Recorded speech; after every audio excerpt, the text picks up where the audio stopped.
Assalamualaikum warahmatullahi wabarakatuh. USM News kembali hadir menjumpai Anda. Beragam informasi menarik akan kami sajikan untuk Anda selama 30 menit ke depan. Bersama saya Pandu Chandra dan berikut USM News selengkapnya.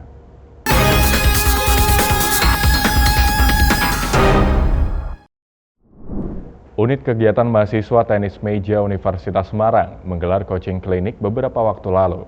Sebanyak 7 atlet tenis meja USM diterjunkan untuk melatih dan membagikan pengalamannya bagi para peserta. Unit kegiatan mahasiswa tenis meja Universitas Semarang menggelar coaching klinik dengan menggandeng Klub Mahardika. Kegiatan yang diselenggarakan di Aula SD Negeri Kembang Sari 2 baru-baru ini turut diikuti 20 peserta dengan berbagai kelompok usia. Pembina UKM tenis meja USM Ahmad Asari SH menyatakan acara ini berguna untuk melatih anak-anak usia dini memberi materi secara praktek ke lapangan langsung. Di sore hari ini untuk yang dilatih para atlet kita dari UKM tenis meja ini ada kisaran sekitar 20 orang lebih, mulai dari anak-anak sampai dengan umur 19 tahun ke atas. Dan alhamdulillah sudah ada yang minat gabung di Universitas Semarang di PMB semester besok. Untuk alasan kedepannya dengan adanya program kerja di coaching klinik ini semoga menjadi program yang baik dan semakin membantu untuk pembibitan di kalangan atlet tenis meja untuk Universitas Semarang sendiri. Sebanyak 7 atlet yang tergabung dalam UKM tenis meja USM turut diterjunkan memberikan pelatihan pada para peserta. Kegiatan ini menjadi sarana dalam melakukan pembibitan atlet-atlet muda yang berbakat. Adip, pelatih Klub Mahardika, turut menyambut baik atas terselenggaranya kegiatan ini dan berharap agar kegiatan ini dapat terus berlangsung. Yang latihan di Mahardika ini mulai dari umur 7 tahun biasanya sampai kuliah masih ada di sini. Untuk kegiatan pada hari ini, coaching klinik dari UKM tenis meja USM, saya pikir ini sangat positif untuk anak-anak, memberikan semangat untuk latihan lebih giat lagi. Karena melihat kakak-kakaknya yang ada di USM, kemarin alhamdulillah di Liga Nasional juga kita mendapatkan 2 medali. Untuk selanjutnya mungkin bisa dilanjut program-program dari tenis meja USM di Mahardika ini dengan program-program yang lebih menarik atau coaching-coaching klinik lanjutannya. Starlink menjadi perbincangan hangat bagi penyedia jasa layanan internet lokal di Indonesia. Kehadiran Starlink dinilai dapat menciptakan persaingan dagang yang tidak sehat. Regulasi diperlukan untuk menyelesaikan persaingan dagang, juga keamanan data. Starlink merupakan layanan internet berbasis satelit orbit rendah milik Elon Musk baru saja diresmikan di Indonesia. Artinya, kini masyarakat sudah bisa menggunakan layanan tersebut untuk memenuhi kebutuhan internet sehari-hari. Kehadiran perangkat ini sukses menyita perhatian warga Indonesia. Hal ini disebabkan murahnya tarif bulanan juga kemudahan akses internet yang dimungkinkan dapat dirasakan hingga daerah pedalaman. Kecepatan internet yang ditawarkan sebesar 300 hingga 400 Mbps juga memikat para pembeli. Akan tetapi, kehadiran Starlink juga turut membuat khawatir di sebagian besar penyedia jasa layanan internet. Hadirnya layanan internet baru-baru ini memberikan sejumlah pertanyaan. Apakah Starlink berpotensi mengusik layanan operator seluler, fiber optik, dan internet satelit yang lebih dulu melenggang di Indonesia? Pakar jaringan Universitas Semarang Febrian Wahyu Kristanto Eskom MCS menyatakan bahwa ia menyambut baik teknologi ini yang memungkinkan jangkauan di blank spot area. Ya, tanggapan saya welcome saja ya, karena itu teknologi baru, terus kemudian mungkin juga berpengaruh baik juga untuk masyarakat di Indonesia, terutama pengguna-pengguna internet ini, dan terutama untuk masyarakat Indonesia yang masih di blank spot area yang tidak terkena sinyal internet. Ini sangat bagus ya, sehingga tanggapan saya welcome sekali. Ya, kalau ngomong canggih atau tidak canggih ini terletak pada peletakan satelit di orbit di luar angkasa itu untuk servis internetnya ya. Nah, Starlink ini orbitnya itu paling dekat dengan bumi, sehingga memang membutuhkan satelit yang lebih banyak untuk cover seluruh bumi. Tetapi kelebihannya di blank spot area seperti di laut, di gunung, itu kita bisa gunakan Starlink gitu. Jadi keunggulannya memang itu. Menurutnya, kehadiran teknologi baru yang masuk ke Indonesia selalu menjadi polemik di awal kedatangannya. Dalam hal ini, peran pemerintah menjadi penting untuk membuat regulasi untuk mengatasi perang dagang antara penyedia jasa layanan internet lokal dan Starlink. Pemerintah memang harus membuat kebijakan yang tepat untuk semua pebisnis ya di bidang internet ini. Ya seperti dulu masuknya Grab, Gojek, terus Maxim, itu kan sempat menjadi polemik. Nah ini juga pemerintah harus membuat regulasi yang juga memuaskan untuk seluruh pebisnis, pelaku bisnis di bidang internet. Menjadi bentuk peningkatan kualitas dalam mengawal mutu, Universitas Semarang melalui Badan Penjaminan Mutu melaksanakan sertifikasi audit eksternal ISO 21001-2018. Universitas Semarang melalui Badan Penjaminan Mutu melaksanakan Certification Audit Eksternal ISO 21001-2018. Tahap pertama pada 19 Juli 2024 di lantai 8 Gedung Menara USM. Audit ini dilakukan oleh auditor dari TUV Rheinland Indonesia, Abdul Manan Aruli dan Tengku Hermansyah. Dalam kegiatan tersebut, Rektor USM Dr. Supari STMT mengungkapkan rasa terima kasihnya kepada seluruh pihak yang terlibat. Ia juga mengungkapkan bahwa tahap ini juga memeriksa kemampuan sumber daya dan efektivitas sistem manajemen di USM. Kami semuanya dari rektor, para WR, sekretaris universitas, dekan, ketua program studi, dan unit-unit pendukung lainnya dicek di lapangan tahap 1 bagaimana tentang kesesuaiannya dengan peraturan-peraturan yang ada, ketentuan yang ada.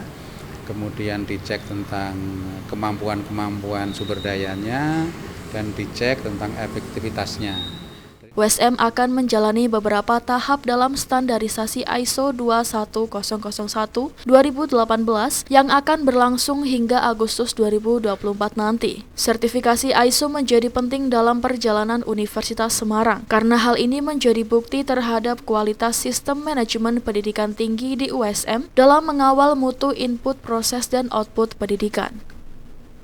Tentu semua proses ini dilaksanakan untuk menunjukkan kepada masyarakat, ini pengakuan masyarakat dari eksternal bahwa memang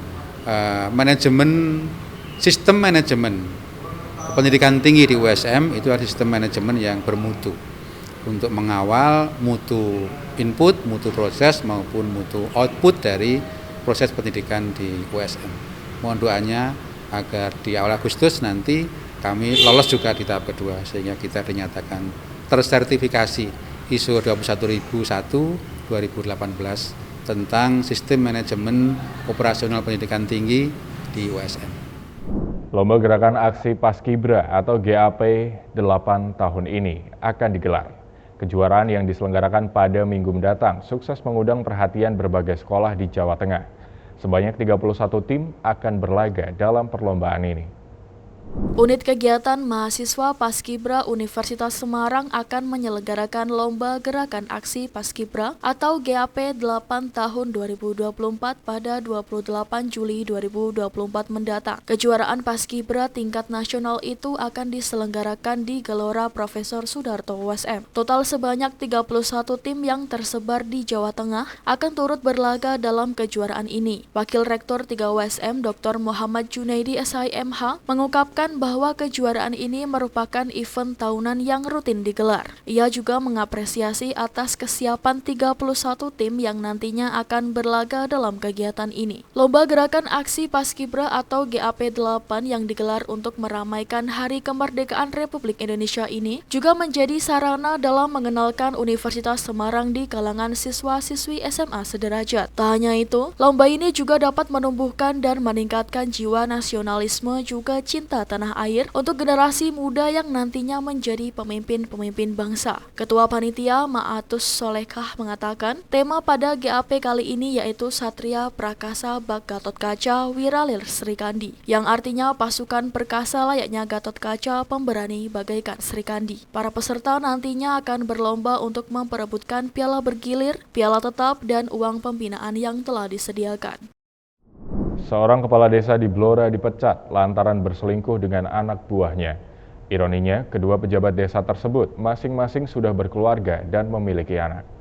Seorang kepala desa Sendang Harjo di Blora bernama Wiwit Suhendro dipecat atas dugaan perselingkuhan. Pembacaan surat keputusan dilakukan di lapangan indoor desa Sendang Harjo, Kecamatan Blora, Blora. Wiwit diduga berselingkuh dengan anak buahnya sendiri yang berstatus sebagai kepala dusun. Ironinya, perselingkuhan tersebut dilakukan saat keduanya masih memiliki keluarga. Ketua Badan Permusyawaratan Desa Sendang Harjo, Yuli Siswo Purnomo, mengatakan pemecatan ini merupakan tuntutan warga yang geram atas ulah keduanya. Keduanya dinilai telah mencederai masyarakat dan nama baik desa. Selain Wiwit, warga juga menuntut agar kepala dusun dilakukan pemecatan oleh pihak desa. Pemecatan dilakukan setelah kepala desa Sendang Harjo mendapat perpanjangan jabatan selama 2 tahun. Usai pembacaan surat keputusan pemecatan dari Bupati Blora, ke depan juga dilakukan penarikan aset desa yang selama ini digunakan oleh kepala desa tersebut. Meskipun sedang terjadi gejolak di desa,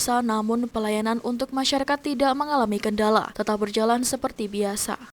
Amanah dari warga yang perlu saya sampaikan ke Pak Bupati, dan Pak Bupati alhamdulillah sudah muncul keputusan, dan saya memberikan lagi amanah tersebut pada warga dari amanah Pak Bupati.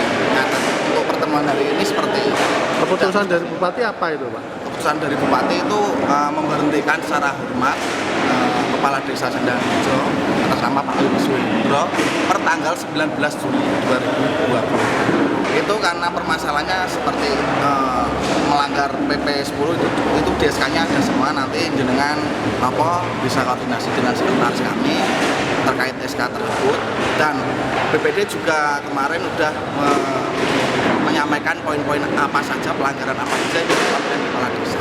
Itu dari masyarakat memang aduannya seperti itu, nikah siri ada itu, dan kita cari undang-undangnya seperti apa supaya kita tidak salah. Kita juga koordinasi terus bersama PMD, tim yang dibuat. Poin pentingnya saya kira melanggar susila terkait Susilanya ya. Nah, ini ke depan seperti apa nanti, Mas? Apakah fasilitas yang didapat Kades itu diambil sama pihak desa? Oke, atau? ini nanti besok kita BPD sama pemerintah desa, perangkat desa itu akan rapat terkait untuk gimana akan menarik aset yang dipakai oleh kepala desa. Pemecatan Kepala Desa Sendang Harjo sendiri tertuang dalam keputusan Bupati Blora Arif Rohman. Dalam putusannya, yang bersangkutan dinilai telah melakukan pelanggaran disiplin aparatur pemerintah desa. Semangat Bayangkara ke-78 menggema di Simpang 5 Semarang pada Minggu yang lalu. Konser Pesta Rakyat Bayangkara berlangsung sangat meriah, membuat ribuan penonton terpukau dengan penampilan istimewa dari Denny Caknan dan NDXAK. Kemeriahan konser ini tak hanya menjadi ajang hiburan, tetapi juga simbol kebersamaan dan dedikasi Bayangkara untuk masyarakat.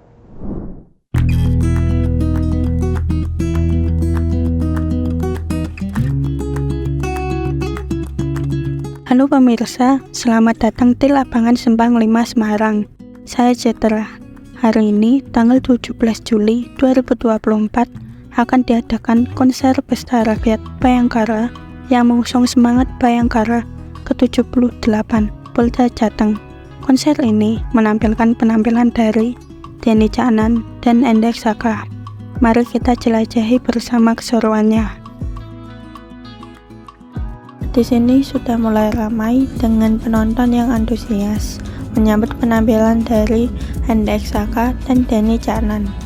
Konser ini tidak hanya menjadi ajang hiburan, tetapi juga sebagai bentuk apresiasi kepada Bayangkara Polda Jateng yang telah berdedikasi selama 78 tahun untuk masyarakat. Mari kita saksikan penampilan mereka yang pastinya akan memukau. Saat ini, Denny Caknan sedang menampilkan lagu-lagu galau yang terkenal namun menyentuh hati. Dan setelah itu, penampilan dari Hendrik Saka. Para penggemar tidak sabar menantikan lagu-lagu hits mereka yang selalu menggugah semangat. Pastikan tetap bersama kami untuk menikmati serangkaian acara. Semarak dan kebahagiaan terpancar dari anak-anak Panti Asuhan dan Duafa Atta Awun Najah. Dalam peringatan Hari Anak Nasional melalui Yayasan Baitul Ma'al PLN UP 3 Kudus, sebanyak 41 anak dapat berbelanja berbagai keperluan sekolah untuk menyambut tahun ajaran baru. Semarak dan kebahagiaan Hari Anak Nasional 23 Juli 2024 yang lalu dirasakan oleh anak-anak Panti Asuhan dan Duafa Atta Awun Najah melalui Yayasan Baitul Ma'al PLN UP 3 Kudus. Sebanyak 41 anak dari Panti Asuhan dan Duafa Atta Awun Najah Kecamatan Gebok Kabupaten Kudus untuk berbelanja keperluan sekolah di salah satu pusat perbelanjaan di Kudus. Acara ini merupakan langkah PT PLN Persero UP 3 Kudus dalam memeriahkan dan memberi makna dalam peringatan Hari Anak Nasional 2024. Manajer PLN UP 3 Kudus Firman Sadikin mengatakan bahwa bantuan tersebut merupakan wujud kepedulian BUMN, khususnya PLN dalam mendukung perkembangan pendidikan generasi penerus bangsa. Dalam rangka memperingati Hari Anak Nasional, BUMN turut hadir untuk berbagi kebahagiaan bersama anak-anak Indonesia. Pada kesempatan ini, Alhamdulillah, YBM PLN UP 3 Kudus berkesempatan memberikan bantuan pendidikan kepada adik-adik dari Yayasan Panti Asuhan dan Duafa Pondok Pesantren Atta Awun Najah, Kecamatan Gebok, Kabupaten Kudus. Selain memberikan bantuan pendidikan, YBM PLN UP 3 Kudus mengajak adik-adik Yayasan Atta Awun Najah untuk makan siang bersama, dilanjutkan berbelanja alat dan keperluan sekolah dalam menyambut tahun ajaran baru. Sebuah kebahagiaan dan kebanggaan dapat membuat anak-anak calon penerus generasi bangsa tersenyum dan gembira. Sebelumnya, YBM PLN UP 3 Kudus juga telah menyalurkan bantuan pendidikan dan bahan makanan kepada Yayasan Panti Asuhan tersebut. Ketua Yayasan Atta Awun Najah Agus Winarto menyampaikan apresiasi atas upaya PLN dalam membantu anak-anak. Terima kasih untuk YBM PLN yang memberikan bantuan kepada kami, kepada Yayasan Atta Awun Najah, Yayasan untuk kreatif dan Duafa di Atta Awun Najah. Semoga YBM PLN diberikan kelancaran rezekinya, diberikan keselamatan yang bekerja dari kelancaran apapun, dan semoga diridhoi dan diridhoi Allah Subhanahu wa taala. Program bantuan ini merupakan bagian dari rangkaian peringatan Hari Anak Nasional yang dilaksanakan Kementerian BUMN, khususnya PLN di seluruh Indonesia.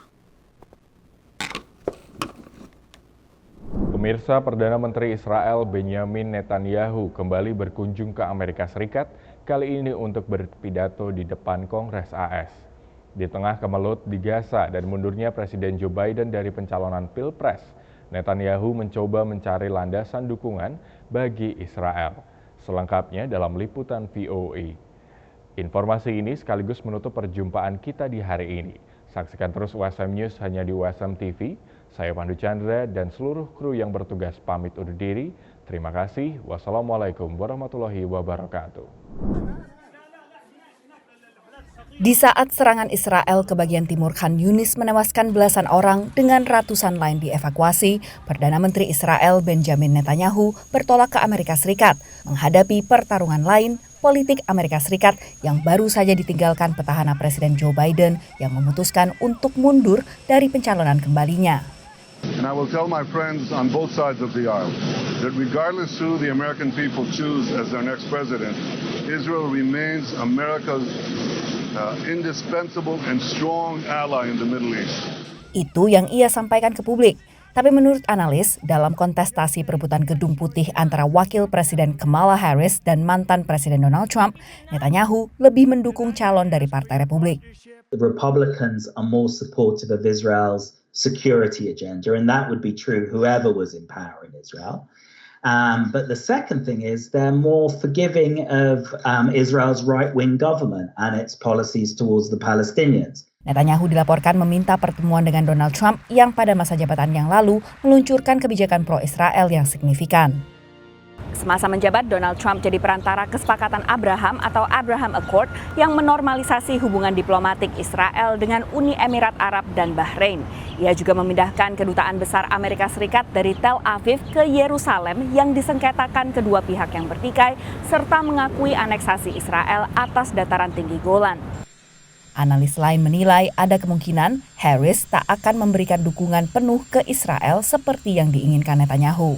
With Kamala, he's probably going to get someone who will remain pretty much mainstream when it comes to supporting the U.S.-Israeli relationship, but I think far tougher, certainly rhetorically and Israeli settlement activity, and much more sympathetic to Palestinian suffering and Palestinian rights. Tujuan utama Netanyahu ke Washington adalah untuk mengantisipasi pemerintahan Amerika selanjutnya, terutama di saat Knesset, parlemen Israel, memasuki masa reses 3 bulan yang diyakini bisa jadi kesempatan strategis baginya. There may be a political timing that will enable Netanyahu to make a move once the Knesset is in recess without having that lead to immediate coalition breakdown, because that could not be done until the Knesset comes back to operation. Di masa reses itu, Netanyahu berpotensi melawan faksi sayap kanan dalam koalisinya dan mencapai kesepakatan gencatan senjata dengan Hamas setelah hampir 9 bulan berperang.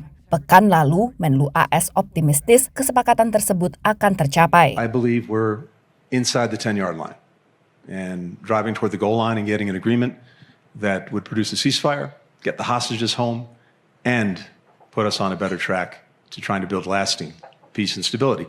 Meski demikian, kebanyakan analis skeptis perjanjian gencatan senjata akan melampaui fase pertama, yakni jeda perang 6 pekan yang ditukar dengan sejumlah sandera yang ditahan Hamas. Dari Washington DC, Virginia Gunawan dan tim VOA.